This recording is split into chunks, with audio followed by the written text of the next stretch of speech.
కల్పితమే, Kashmir file కల్పితమే అనుకుందాం, Kerala story కల్పితమే అనుకుందాం, పాకిస్తాన్లో తలలు తెగి ట్రైన్లో వచ్చినాయి కల్పితమే అనుకుందాం, గాడ్సే గాంధీని చెప్పింది నిజమే కావచ్చు, ఒక్కడిని చంపాడు గాంధీని మాత్రం. కానీ పాకిస్తాన్ నుంచి మన హైందవ తలలు ఎన్ని వచ్చాయో తెలుసా, ఎన్ని ముందాలు వచ్చాయో తెలుసా. ట్రైన్లో దేశం విడిపోయినప్పుడు అత్యధికంగా చంపబడ్డ వాళ్ళు కూడా ఇప్పుడు కూడా చంపబడుతున్న వాళ్ళు హిందువులే. తెలుగు మీడియాకి విజ్ఞప్తి చేస్తున్నా, ఎవడో పచ్చళ్ళు అమ్మే వాళ్ళని ఫేమస్ చేస్తున్నారు, ఎవడో అఘోరి వేసుకొని పోతే దాన్ని వేసుకొని పోతే దాన్ని ఫేమస్ చేశారు. పశ్చిమ బెంగాల్లో హిందువులను పూచకోతకు వస్తున్నారు, మీరు చూస్తున్నారు కదా ఫేస్బుక్లో, వాట్సాప్లో, కొన్ని టీవీలో, తెలుగు ఛానల్స్ మాత్రం చూపెట్టట్లేదు. అవునా కాదా? ఇకనైనా మనం అందరం ఏకమై ఉండాలా. ఎందుకంటే అటు బెంగాల్, ఇటు కేరళ, తమిళనాడు కొన్ని రాష్ట్రాల్లో విస్తరిస్తుపోతుంది. మనకు రిజర్వేషన్లు ప్రధానం కాదు నాన్న బేట, మన సాంప్రదాయం ప్రధానం, మన ఆచారమే ప్రధానం.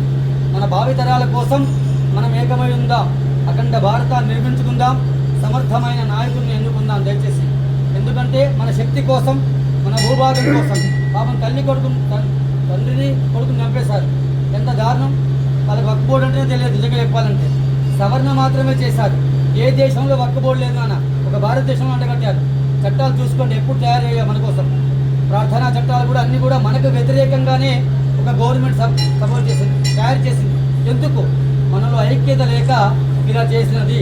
ఇకనైనా దయచేసి భగవద్ బంధువులారా, హిందూ బంధువులారా, ఏకంగండి, అఖండ భారతాన్ని నిర్మించుకుందాం, అందరం ఏకమై ఉద్యమిద్దాం. హిందువులకు ఏమైనా మనందరం బయటకు వద్దాం, ఏమీ చేయనక్కర్లే. హిందువులు బయటకు వస్తే చాలు. దయచేసి బయటికి వస్తే, రాయచోటి చూశారు, వీరభద్ర స్వామి మీద రాళ్ళు వేశారు, మీ అందరికీ తెలిసినది. మనము ఏ యాత్ర మీద రాళ్ళు వేయం బిడ్డ.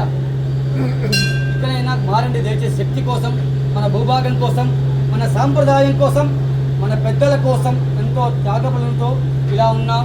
ఇకనైనా మీరందరూ ఏకమవుతారని ఆశిస్తున్నాను. ఎవరో ప్రాస్టర్ చనిపోతే రోజు బ్రేకింగ్ న్యూస్ చేశారు, అవునా కాదా? హిందువులు ఊచకొదకు వస్తుంటే ఒక్క తెలుగు ఛానల్ కూడా మన గురించి ఖండించదు, ఒక ప్రతిపక్షం కూడా ఖండించదు, అవునా కాదా? ఓవైసీ ఏమన్నాడు? పాలస్తీనా తగలబడుతుంది అన్నాడు ఇజ్రాయెల్ దాడుల్లో ఎక్కడో. మరి ఫస్ట్ వెస్ట్ బెంగాల్లో బంగ్లాదేశ్లో ఎందుకు చనిపోతున్నారు కదా? మనము ఐక్యంగా ఉన్నంతసేపే మనకు బలం, మనందరం మెజార్టీగా ఉన్నంతసేపే బలం. మన మైనార్టీలో పడితే మన శక్తి